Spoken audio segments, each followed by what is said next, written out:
MGB Telma, des actualités uniques, dynamiques et renversantes dans le journal TV. Rejoignez les universités membres de Get Company International, spécialisées en haute technologie et entrepreneuriat. Université Immédiat, USTIO et Aelina Nissan vous présentent. Réalisez votre rêve d'étudier en France avec PEF. PEF Manulchawanao ni Fampalalambaovao. Car votre projet d'études en France commence chez nous. 5 filières au choix: paramédicaux, droit, gestion et management, commerce. Uprim Manulchawanao ni Vavao. Investissez dans une valeur sûre. Choisissez Uprim.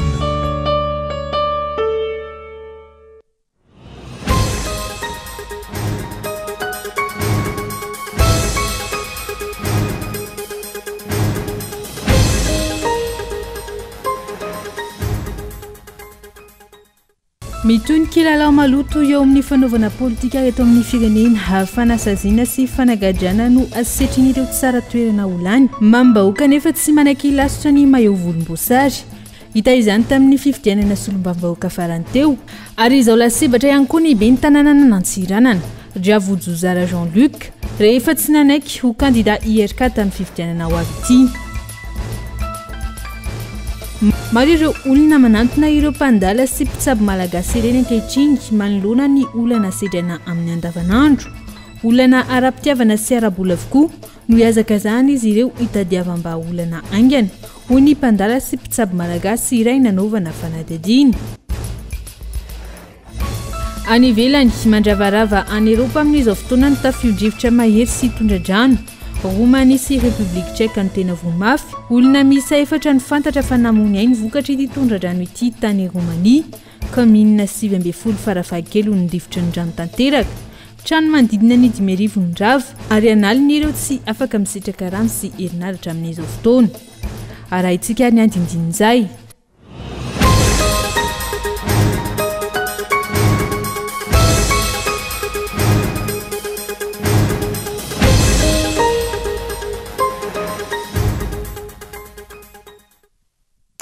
Alady fa 12 ny volana septambra taona 2024 manatitra ny ara-patomboky lahy sy tomboky vavy fiankafalena no itsidiko ny tokantranao ho amin'ity alady alina ity. Asaiko ianao anaraka ireo vaovao nisongadina hatramin'ny farany matoan-dahatso ohatra avy hatrany anokafatsika ny fampalalam-baovao amin'ny androany. Mitony ny kilalao maloto eo amin'ny fanaovana politika eto amin'ny firenena, fanasaziana sy fanagadrana no asetrin'ireo tsara toerana olany mambahoaka nefa tsy manaiky ilatsaka ny maillot volomboasary. Hita izany tamin'ny fifidianana solombavambahoaka farany teo, ary izao lasibatra izao ihany koa ny ben'ny tanàna nantsirana ny Riavojozara Jean-Luc rehefa tsy nanaiky ho candidat ny IRK amin'ny fifidianana ho avy izao. Matoan-dahatsoatry Hiona Saina. Rehefa tsy namako dia fahavaloko ilay fomba fiteny iray izay, ka moa tsy izany no mitranga tatoato eo amin'ny fanaovana politika eto amin'ny firenena ataon'ireo nampindramina ny fahefana. Tsy niomana sy nanomana ka io fa tsy manana olona be herijika hibata fandresena isaky ny misy fifidianana ho tanterahana. Niarahana hita izany tamin'ny fifidianana solombavambahoaka fa io iaraha-miaina io ihany koa amin'ity fifidianana ben'ny tanàna ity. Raha efa samy nipotra ireo kandida avy amin'ny fanoherana, efa miranty ireo avy amin'ny tsy miankina, toa tsy tazana ny an'ilay antoko matanjaka fa toa mangina, toa tsy vonona izany. Raha ny tsiry tsofina eno, tsy hoe stratégie akory ilay fanginana fa noho ny fitadiavana olona mifanahatsahana amin'ireo mpifanandrina aminy, olona heverina andresy fa tsy ho mpandray anjara. Mandeha ny fandresen-dahatra ny ambadika ka ireo tsy manaiky hisalotra ilay maillot volomboasary. Mivoaka avy any ny dossier ary tsy kisendrasendra fa atao mifanandrify indrindra amin'ny fikarakarana ny antota taratasy firotsahako fidiana tahaka ny efa nitranga tamin'ny fifidianana solombavambahoaka ihany.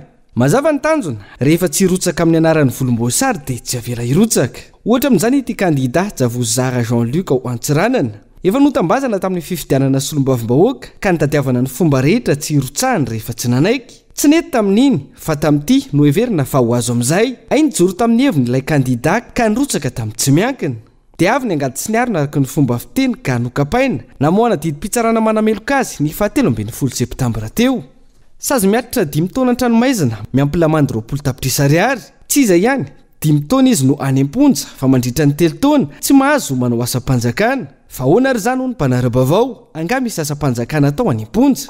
Eo iny fa ny mahazendana ny maro dia ilay fomba fanao politika ny nampindramina ny fahefana. Raha nanao ny tsy nety nandika lalàna ity candidat ity sy ireo niaraka taminy. Nahoana n'izao vao nivoaka ny didy. sarotra ny ino fa fifandrifinjavatra fotsiny ihany ho ny mpanara-baovao ny hoe atao anatin'ny fotoana fanomanana ny fifidianana tahaka izao no ny poka ny raharaha. Efa nisy mantsy fa tsy hoe vaovao ity ataon'ireo nampindramina ny fahefana ity raha tsy aka fa tsy nian'ilay solombavim-bahoaka ny vangain-drano Mavitara Silvestre. Nosamborina, nogadraina ary tsy nanao ny fampelezan-keviny fa tsy nampiova ny fandraisan-dahitry ny vahoaka ny roa nanakany aminy. Izao any amponja ilay olom-boafidy sy ireo nitaky ny amoana azy. Nisamborana ny Mavitara Silvestre tsy aivina. Resaka fitantanam-bola tsy mazava tamin'ny andron'ny Covid-19 ka nifoazina rehefa hiatrika fifidianana solombavim-bahoaka ny lehilahy. Tsy hidirana ny any amin'ny hoe nanao fahadisoana ve sa tsy fa ny azo antoka aloha miankina amin'ny fironana politika no anasaziana na tsy olona iray amin'izao fitondrana rajoelina izao. Rehefa namana na manaiko namana dia alamina sy milamina eo ny raharaha fa rehefa tsy izay dia izao mahazo ny kandida izao no mitranga. Dia alaim-panahy ihany koa ny mpanara-baovao hitodika amin'ny reto rafi-pitsaranisy ambaratonga ny amin'ny hoe inona moa izany ny tena antom-pisiny. Rehefa inona dia mailaka ny fomba fiasa sy ny famoahana didy fa rehefa inona dia tsy harenesam-peo. Aiza ho aiza raha oviana ny didim-pitsarana momba ny raharaha écran plat, varilo, fanondranana volamena, raharaha romivos sy ny sisa hoy ny mpanara-baovao. Sa mety hoe ilay lokona akanjo mahazo no isaloran'ireo voakasika amin'izany ka milamina ny raharaha. Fanontaniana ayatsihavanana izany hoy ny mpanara-baovao. Betsaka ny azo ambara raha ity fanagadragadrana sy asan'ny fitsarana ity fa ny amtinana azy dia ilay tena mpanao politika iray sa motsarain'ny tantara. Eo amin'izay pejy ny politika izay hatrany ampitarazoka ny fampandrosoana iny fotony izay nampanantenainy ireo solombavim-bahoaka ireo mponina isaky ny distrika ny fampihenana ny vola nisy adina ny crédit d'investissement destiné à l'appui au développement ho ny solombavim-bahoaka ny Madagasikara nisy ada izay manampetsaka amin'ny fanamboarana fotodrafitrasa sy fanampiana ny vahoaka saingy izao nahena ny fanjakana noho ny tsy fahaiza mitantana izao. Christian Diby. Amotika ny firenena ary vao maika ampitombo ny fahantrana lalina eto Madagasikara ny fampihenana ny volan'ny siady na ny crédit d'investissement destiné à l'appui au développement izay tantanin'ireo solombavim-bahoaka isaky ny district hoy ny solombavim-bahoaka ny Madagasikara nahena ho 900 miliara ariary isan-taona io vola io raha toka tokony ho 500 miliara ariary izany isan-taona. Io dia tena iatsirariny io ary tsatrika an'izay izay solombavim-bahoaka tokony ampitomboana ary io ingeny ahafahan'ny solombavim-bahoaka ihany koa akoatra ny vola ty aposiny manao ny fotodrafitrasy ary volam-bahoaka inge zany volam-bahoaka nanaovana zany siady zany ho vola mpanjakana dia ahenanao indray ve zany ao anatin'izy no voaka ty efa mahatra lalana tsy vita ny fotodrafitrasa tsy misy vitanao dia ahenanao indray zany ny zavatra izay tokony ho hain'ny vahoaka dia ahenana izy dia atao inona zany dia ny kibon'ny mpitondra indray zany any paosin'ny mpitondra fa tokony ampiakarina zany budget zany natokana hitantanana ho an'ny vahoaka amin'ny alalan'ny siady. Noho ny tsy fananany fanjakana vahaolana anarenana ny orinasa JIRAMA no voalaza fa antony fampihenana ivola io ho hatrany ny fanazavana nanamafatrany ny olom-boafidy fa ny tsy fahaiza mitantan'ireo tompon'andraikitra no mahatonga ity orinasa mpanjakana ity tsy mbola tafiarina hatramin'ny androany na eo aza ny vola be tsy toko tsy firohana izay atototry ny fanjakana amin'izany. Ny JIRAMA efa fanzaka vola firy nefa natobaka tao vao maika piraza misy fa io tsy fahaiza mitantana misy zany misy eto. Ianao efa nitrosatsika zao hatramin'izay 5 taona zay dia mitombo avo roa eny dia natao taiza ilay vola sady tsy mahay mampiditra zany no mamoaka koa dia mamoaka zavatra tsy tokony ho izy zany hoe tokony ahopana any amin'ny asa famokarana nge ny vola ny teti-bola ny asa fampandrosoana fa natao zany dia asa tsy miteraka vokatsoa tsy miteraka ny famokarana no atao eto amin'ity fireneny ity tena efa zany ataon'ny olona inona zany sarotra araka izany ny andrandra fambandrosoana eny fotony noho izay fampihenana ny volan'ny siady izay tsy ahivina hatrany fa mitetina 500 miliara ariary isan-taona ny volan'ny siady isaky ny solombavim-bahoaka izany hoe 500 miliara ariary mandritry ny fotoam-piasany. Andrasana araka izany na izy tokoa izay fanarenana ny orinasa JIRAMA izay irairay ny mpitondra fanjakana izay. Fa herinandro taorian'ny fidiran'ny taom-pianarana vaovao mbola maro ireo mpianatra tsy afaka nanomboka izany taom-pianarana izany araka ny tokony ho izy. Antony voalohany amin'izany ny fahantrana izay iainan'ireo ray aman-dreny ankehitriny olana arabola izay tsy nahafahana mividy ny fitaovam-pianarana araka ny tokony ho izy mialohan'ny fidirana ofisialy. Fanadidina. Mpianatra maro no tsy nanana ny ampy zato isan-jato ahafahana miatrika ny taom-pianarana vaovao raha ny fanadihadiana natao. Raha efa nanomboka herinandro izay ny taom-pianarana 420 tsy mbola ampy ny hatrehana izany ny fitaovana nentina ny anatra ho any ankizy maro noho ny fahasahiranana iainan'ireo ray aman-dreny. Raha ny fanazavan'ity iren'ny mpianakaviana tsy maintsy nalefa nianatra ireo ankiziny tsy ampiazany teo am-pelatanana isoroana ny fikorotana ny fianarany. Hita zany tsy fahampiana zany amin'izao fiainantsika izao satria eo ny fiainana andavanandro. Taloha teo aloha teo ny droit ampianatra aloha zany no voaomana dia efa niditra ny anatra ampianatra dia mbola nisy fitaovana tsy feno dia karama kony dia ny volalany tamin'ny fampidira ampianatra nisy any satria teo amin'ny 1,5 million teo nefa mbola hita hoe misy tsy feno mbola misy tsy feno ara-dalàna. Efa niditra ny anatra izy fa reto famezany reto no mameno an'ilay mahatsetsina an'ilay banga zany. Raha nitetsy amin'ny fokotany Antsasoka Minakarobato manokana maro ireo ny aina izay fahasarotana tamin'ny fampidirana amin'ny mpianatra izay. Raha nambara ny fikambanam-behivavy mifanerasera amin'ny fiarahamonina amin'ny andavanandro miaina amin'ireo karazana asa tena ny anina androany tadiavina androany ankamaroan'ireo renim-pianakaviana antony ny fanomezany tanana tamin'ny fampitaovana ireo ankizy zanaky mpikambana isoroana ny fialana andarana an-tsekoly mahazo vahana ankehitriny. Ataontsika zany eo amin'ny 80% ny ankizy satria izay mantsy zany sady miasa koa amin'ny fokotany dia hitanay eo taratra eo amin'ny fiarahamonina ilay izy tena mbola maro ny ankizy tsy miditra an-tsekoly amin'izao noho ny fahasahiranana moa ny vidim-pianana raha malala hoe miakatra dia anisan'ny vehivavy manano tenany ao vehivavy sahirana ara-pivelomana ny ao misy koa tsy anasy targetranay zany dia hoe mba irariana zanaky ny mpikambana rehetra miditra an-tsekoly sady tsy aleoloha dia ahitsy izay tsy manao politika fa tena hoe maleo tena tanteraka izahay dia le tanjona anay ka izay natonga anay birao ny ray ina hoe andaotsika anao tsy paipaika anampiana andreo olona sahirana reo. Isiako ny avy hatrany amin'ny taom-pianarana hiatrehan'ireo ankizy ny tsy fahampiana amin'ny fitaovam-pianarana tahaka izao manoloana ny fahafa-mividy ambany profon'ny fiemboran'ny firenena ny fidiran'ny mpianatra tsy zarizary ankoatra ny fitaovam-pianarana fandaniana tsy maintsy natrehan'ireo ray aman-dreny ny sara-pisoratana anarana izay hita ho narisarisa tamin'ity taom-pianarana ity. Nampafantatra ny anjara asan'ny fitsarana misana ny ady atao amin'ny fanjakana ny tribunal administratif ny firaisamoam-pirenena safidy tanjona ny anampiana ny vahoaka sy ireo mpila raharaha eny amin'ny fitsarana indrindra ny ady atao amin'ny fanjakana atao Atoliara Espérant Thomasonette mitondrantsika ny fanadidina. Maro amin'ny vahoaka no tsy mahafantatra ny andraikitry ny fitsarana miady amin'ny fanjakana ka nahatonga ny safidy sy ny anja nanatanteraka fivoriana ho fampahafantarana izany ady atao amin'ny fanjakana izany sy ny tokony atao rehefa misy trangana tsy fanaran-dalàna dia tontolo iara. Raha ny fanazavana dia miteraka tahotra sy tsy fahafantarana ny zo ny tsy fahalalana ny fitsarana misana ny ady atao amin'ny fanjakana.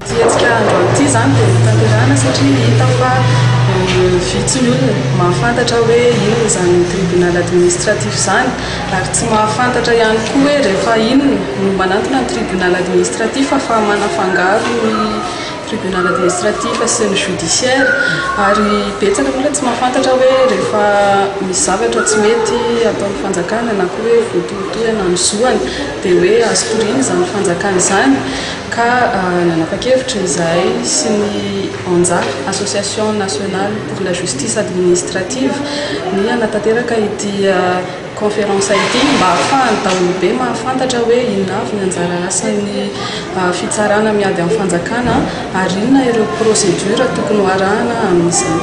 Manoloana izany dia tombony ho andrehetra ny fahafantarana ity anjara asan'ny fitsarana misana ny ady atao amin'ny fanjakana ity raha ny fanazavana ka anentanan'izy ireo ny vahoaka tsy hatahotra hitory. Ny tombony zany dia hoe rehefa misy tsy fanarahan-dalàna zany ka ataoko hoe hiara-pahavoazana amin'izay ny tsika anaty fiarahamonina any mety fikambanana tsika mety orinasy tsika mety olotsotra tsika mety mpiasam-panjakana tsika tratran'ireny fanapahan-kevitry ny fanjakana sy ara-dalàna reny na ihany koa misy zoatsika any amin'ny fanjakana any izay tokony ho azotsika nefa tsy azotsika dia izay zany ny tombony fantatry ny olona kay misy an'izany ka afaka mitory zay aty amin'ny tribunal administratif tsy na vao répension ohatra ianao rehefa mitory aty amin'ny tribunal ianao dia tsy maintsy tafiditra ao anatin'ny teti-bola ihany zany zay dia nefa rano tsy maintsy hisitraka orinasy ianao ohatra namboatra foto-drafitrasa dia tsy nahazo ny zoanao zany ara-bola efa mitory ianao dia ny fitsarana ny afaka mandidi ny fanjakana zany andohan'izay zoanao ara-bola zay mety eo ihany koa ny amin'ny lafiny hetra ny amin'ny fifidianana ty fotony ihany koa mety hoe tokony ianao ny lany nefa ny candidat adversaire anao no lany tamin'ny fomba tsy ara-dalàna. Ny fitsarana misahana ny ady atao amin'ny fanjakana na tribunal administratif rehetra eto Madagasikara no anatanterahana izao fampahafantarana izao ary misy ifandraisany amin'ny fifidianana ben'ny tanàna ho avy izao ity hetsika ity raha ny fanazavana amin'ny mahampisahana n'izany fifidianana izany azy ireo. Dia izay mamarina ny tapany voalohany fampahalalam-baovao isan'ny vetivety anaraka doka fo isika.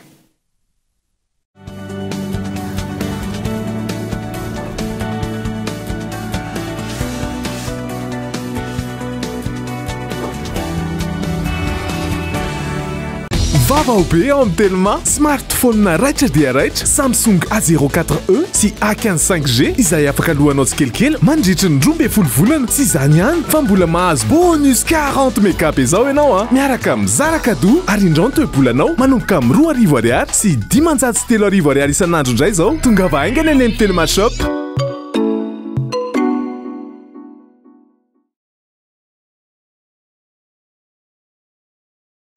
Rejoignez les universités membres de Get Compagnie Internationale, spécialisées en haute technologie et entrepreneuriat.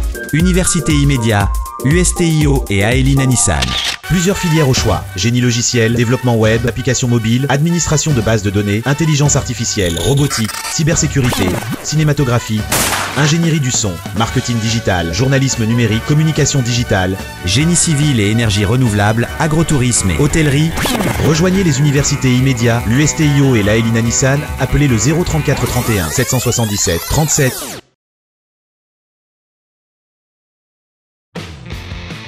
PEF, parcours études en France. Réalisez votre rêve d'étudier en France avec PEF.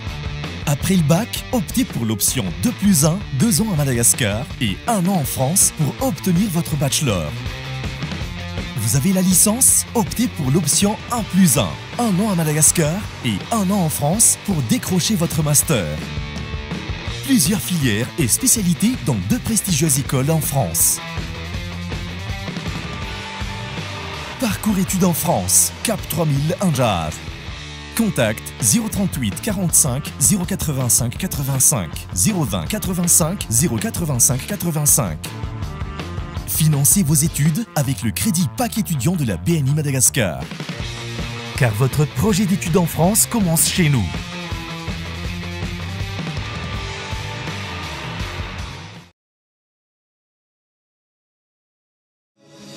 Telma est fière d'accompagner l'UPRIM dans l'accomplissement d'une mission commune pour que chaque étudiant malagasy compte. Baobab Banque Madagascar et l'université UPRIM forment un partenariat solide depuis 9 ans. Ensemble, libérons le potentiel de l'UPRIM. UPRIM a été l'un des pionniers du système éducatif à avoir été convaincu de la solution Envol. Nous nous engageons à maintenir cette collaboration fructueuse et à façonner ensemble un avenir éducatif brillant et sans limite. Tananamano Madagascar et UPRIM, main dans la main pour l'éducation de nos jeunes paramédicaux à Madagascar. Ensemble, rallumons la flamme de l'éducation à Madagascar. Vous aussi, décidez d'avancer aux côtés des grands. Rejoignez UPRIM. 5 filières au choix. Paramédicaux, droit, gestion et management, commerce et marketing, communication. Investissez dans une valeur sûre. Choisissez UPRIM.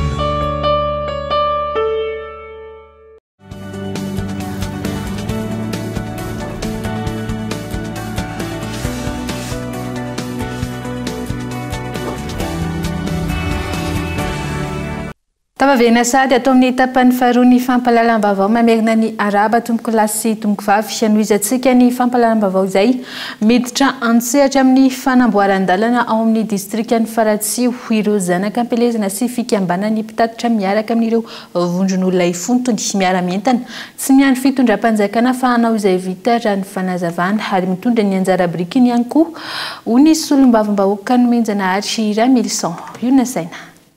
Faritra mamokatra Faratsy lalana ankazara fa misy ny vidim-bokatra ao amin'ny distrikan'ny Faratsio matiantoka ny tantsaha mitaraina ireo mpitatitra. Ao anatin'ny teo amin'ny 10 taona teo angamba izay tena mbola tsy nisy mihitsy fikitihana lalana dia tena mahatsiaro hoe mangirifiry satria tsy ny camion ihany na ny hoe taxi borosy ihany satria rehefa favaratra zany izay dia mandeha tongotra eo amin'ny lalana adindray sasany eo dia izay no andehanana mitondra mpiteraka manao sarotra ny marary ny maty ohatr'izay ilaina le fanamboarana an'le lalana na dia hoe point noir aza aloha ny tratranay sy vitanay dia izay zany ny zavatra tianay ho tanterahana fa ny lalana aloha dia tena atao hoe mampikaikaiky ary mampiteny mona ozy le tsy mahay miteny fa tena ratsy. Hiditrantsehatra amin'ny fanamboarana ny lalana amin'ny refa 1.3 kilometatra manomboka eo Fenomanana hatreny Ambatofotsy ao amin'ny distriktany Faratsio ireo zanakam-pelezana fikambanan'ny mpitatitra ary ny solombavim-bahoaka voafidy tany an-toerana.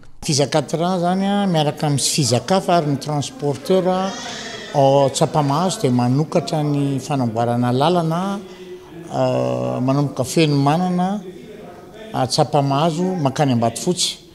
Io lalana izay ataonao io zany dia financen'ny député Mily Engin miaraka amin'ny gasoil.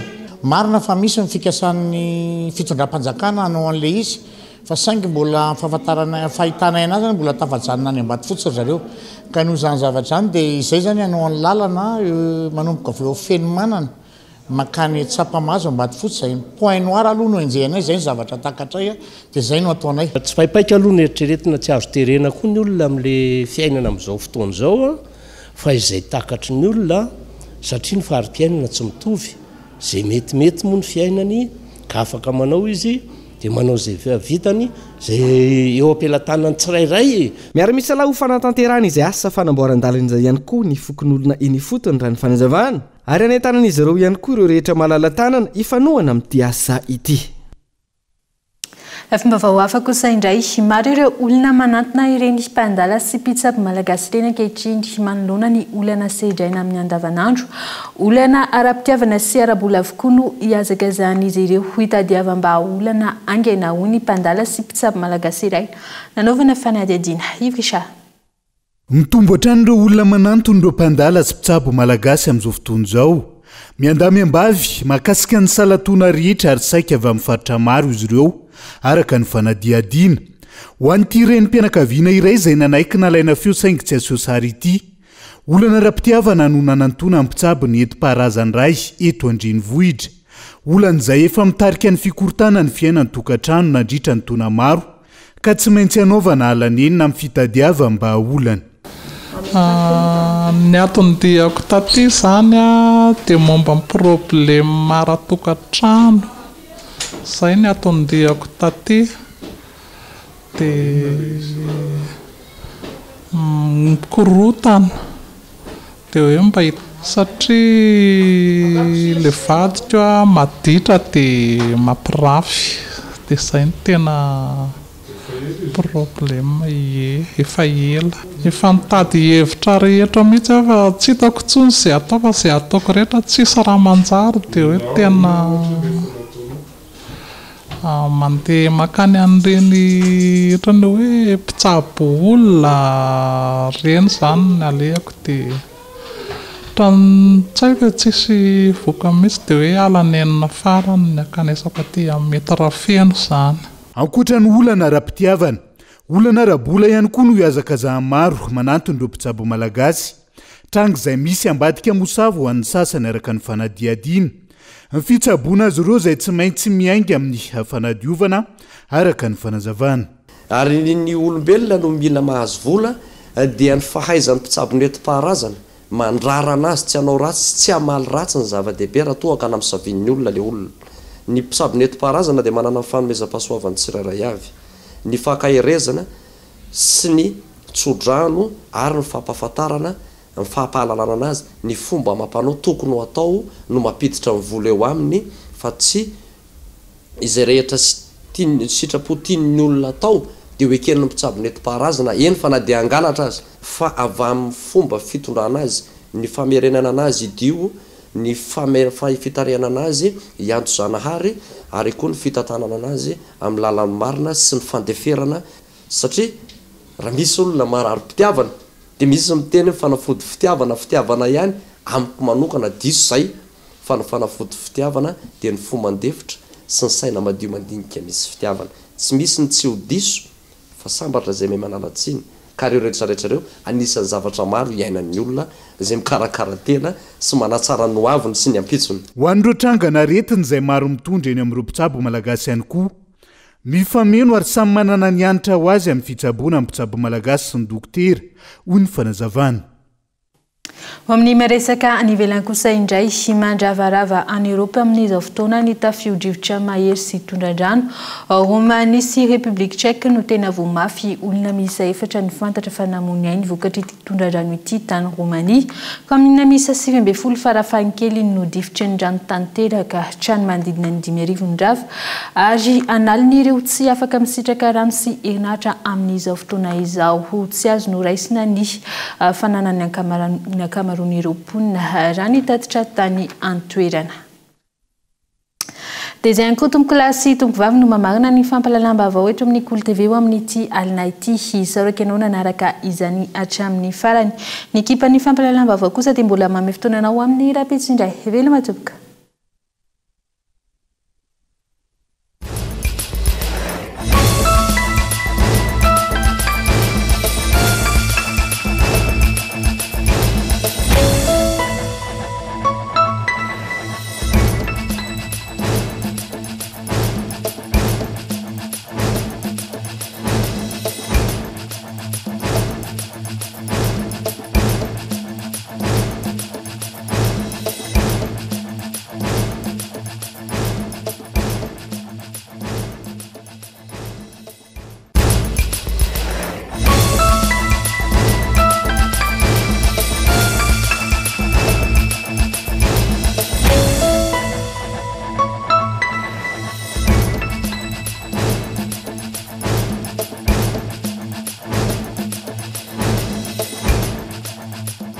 Université PEF, parcours études et formation. Ny fampalalam-baovao narahinao teo niaraka tamin'ny UPEF. Université PEF, l'excellence à portée de main. 5 filières au choix, paramédicaux, droit, gestion et management. UPRIM nanolotra ho anao teo ny fampalalam-baovao. Investissez dans une valeur sûre. Choisissez UPRIM.